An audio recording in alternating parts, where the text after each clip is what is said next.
region of Arizona. So really what I focus on is college and career.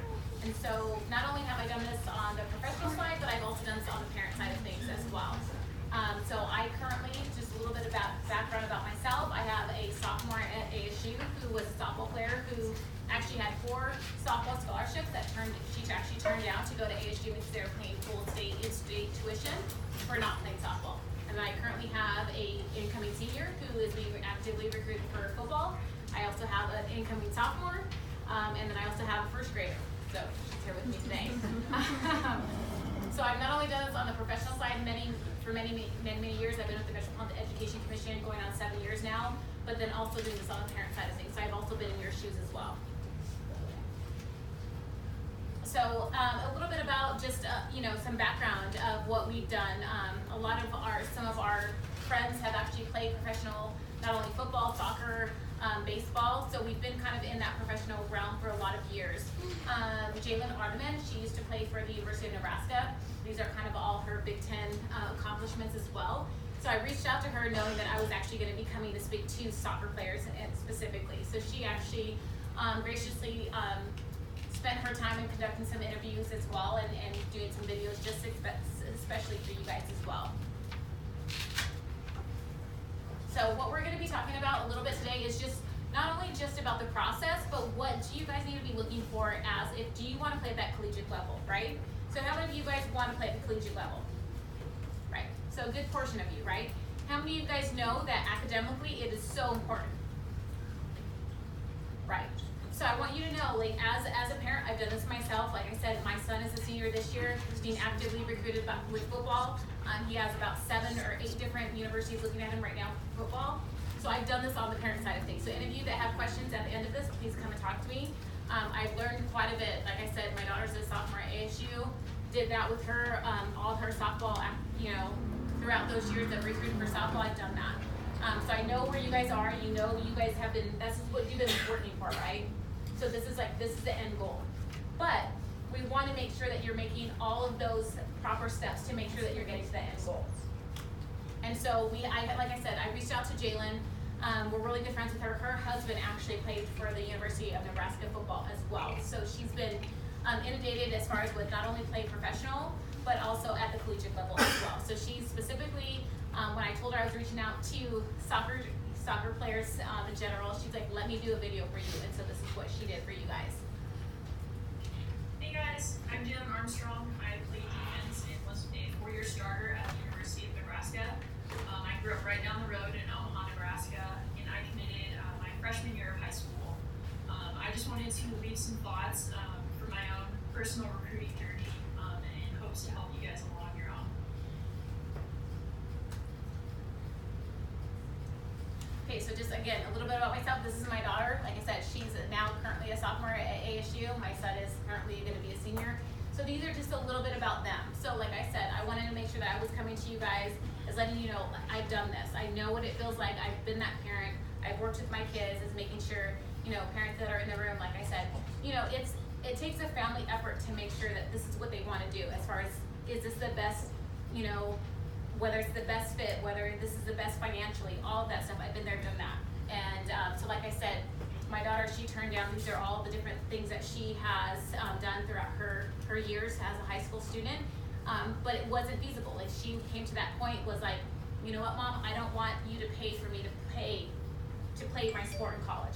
ASU was giving her absolutely 100% full tuition to not play softball. It was all academically. So again, part of this presentation is going to be all about academics and how important that is and how much money you can get just for academics. My son, the same thing. He currently does have a 3.6 GPA. Last weekend we were in Phoenix for a combine that he was looking at for football. And then last Sunday, he was at the U of A NAU private elite recruitment camp. First thing, what do you think the first thing they ask? Anybody, what is the first thing they ask? Right. What's your GPA? What's your ACT score? Okay? So I want you to know, like, that's the theme of all of this is academics. First and foremost, you are going to school for your academics. Soccer, football, whatever that sport is, that's secondary. First and foremost, you are going for your academics, for what you are anticipating your career to be, correct? Right, okay, awesome. Okay, steps to college. This is just a quick overview as far as a recruiting timeline. So how many of you are juniors, are going into your junior year right now? Okay, so how many of you know that September 1st of this year, now college coaches can start recruiting you? You guys know that, right? They can start talking to you. You can send emails. You can tell them like, hey, this is my schedule for this year, and they can respond, right? For anybody under that, September 1st of that junior year, you sophomores, you can send all the emails you want. That's great. I'm not saying that you don't do that. You definitely need to do that, but they cannot contact you.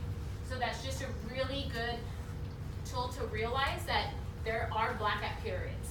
So for your juniors, September 1st of this year, college coaches can now start recruiting you effectively. You can send emails out and they can respond, okay? So I'm gonna send this PowerPoint and he has it, your coach does has it, so any parents that need this and wanna see that kind of timeline as far as, what are those blackout periods, this does have that as well. But this is just a generalization of what you can do starting as early as 8th grade. Because unfortunately, that's when it starts. College coaches definitely start looking at your 8th grade, 9th grade, 10th grade year, okay? Especially Division I schools. I'm gonna add something for you as parents too. There's NCSA, Next College Student Athlete, is a great, engine you could use. There's two things. One, you can set up a profile for your players and they can be looked at by different colleges, but it also has, on the extension of that, lots of webinars and information about what the recruiting process is like, and you get those emails. So even if you don't subscribe to that and you don't put a profile on it, there's lots of information that goes extensively through what are the steps that it takes. As far as a sophomore, so again, our experience, my wife and I, so we coached O2s, that we had girls that were sophomores that college coaches were interested in, and they knew that they couldn't go and talk to them directly, so the coach becomes then the liaison.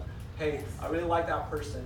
Can you let her know to call me and I will answer at this time? Because he can't instigate those kind of conversations, but they happen. So it's through the coaches, and that's part of what, myself, Roberto, Sean, all the different coaches, that's part of the process as well. Yeah, so to kind of add on to that, so my husband and I, we did go ahead and go through the NCSA with our daughter for softball, and that was great. The one thing I can say with NCSA, what is so valuable, for example, we paid $79.99 a month for the first year, and then that stays with them their whole entire time, whether they're a freshman or whether they're a senior. It stays with them the whole entire time. So one thing that was beneficial for us is you have every single college coach email at the tips of your fingertips. You can create a profile, you can update your highlights, whatever that may be, onto your NCSA profile. They'll look at that. However, what we've learned with my son now, going through football, is you can either do that, NCSA, or you can do the recruiting part yourself. So you don't have to have the NCSA. Granted, every single email goes to the exact same inbox. There's no differentiations between, people that have NCSA, that's gonna go to a different inbox to those college coaches. No. I think too, one of the things when we're looking at this timeline is, some of the athletes think that, we need to contact the head coach. No, you need to talk to your position coach. Whoever that position coach is and whoever that recruiting person is for that particular college, those are the people that you need to connect with as parents and as students. One of the things is it's not an email from parents that they're looking for. They're looking for the email from the student. And what I tell all student athletes is to make sure that you have researched the college that you're looking at.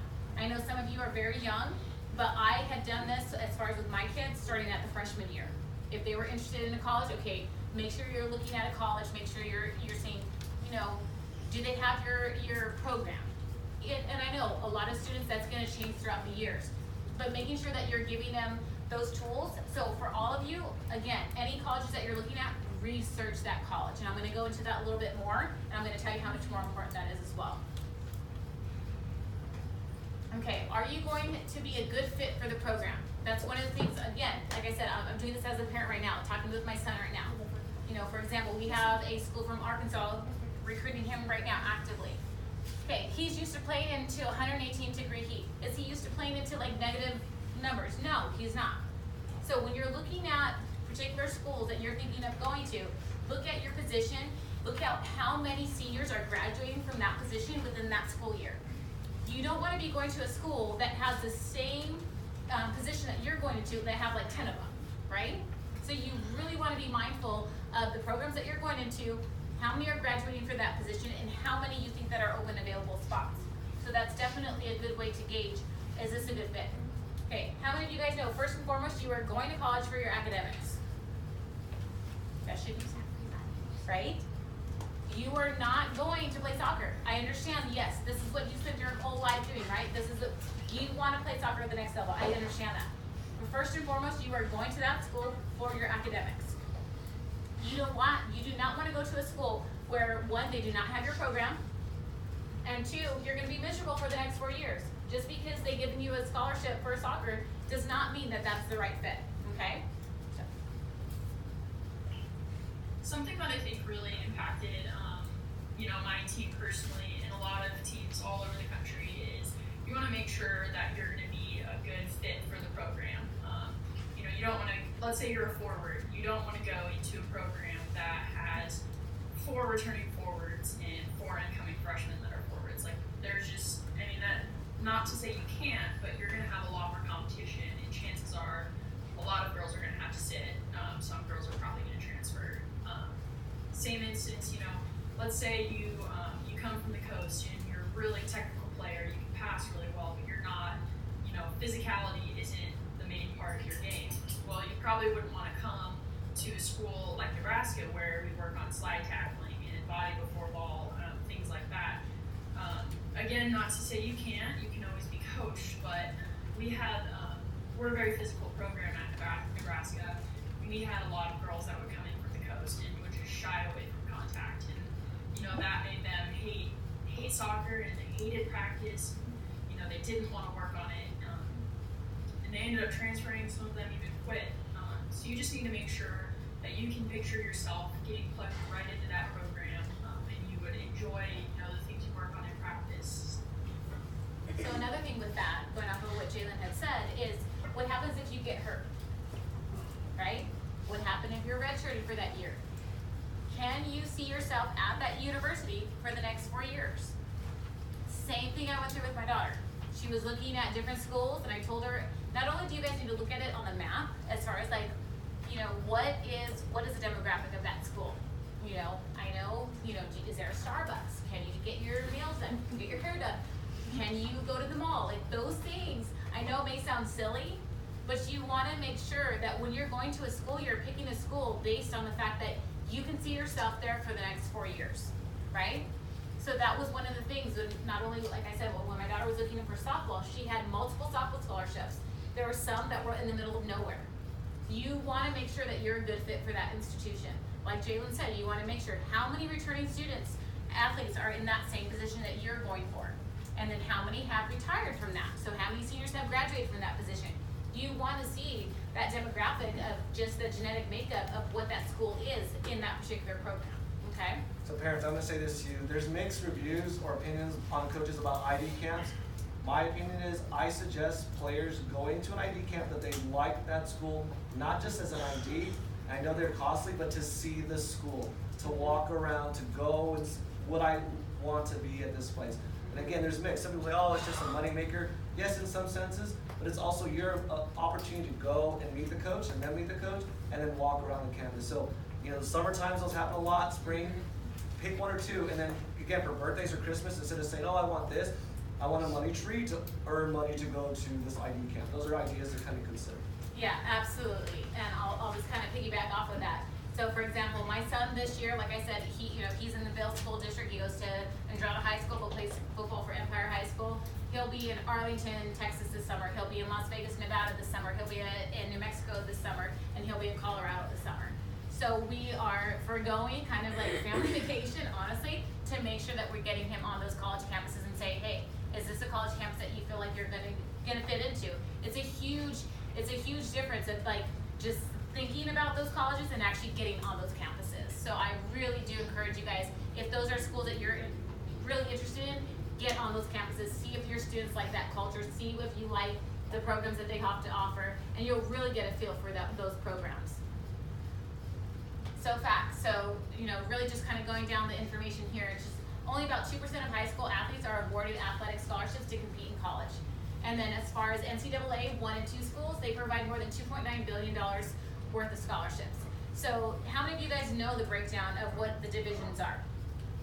Do you guys somewhat have an idea of kind of what they are, right? Okay, awesome. We're gonna go into those as well. How many of you guys know that athletic scholarships are not guaranteed for 4 years? Right? So every year they can change, right? So 1 year you can have a full year scholarship, other years you're like, you know what, we don't have money for you. That's how the athletic programs work. So just to be aware, these are not 4-year deals. These are year-by-year basis for athletics.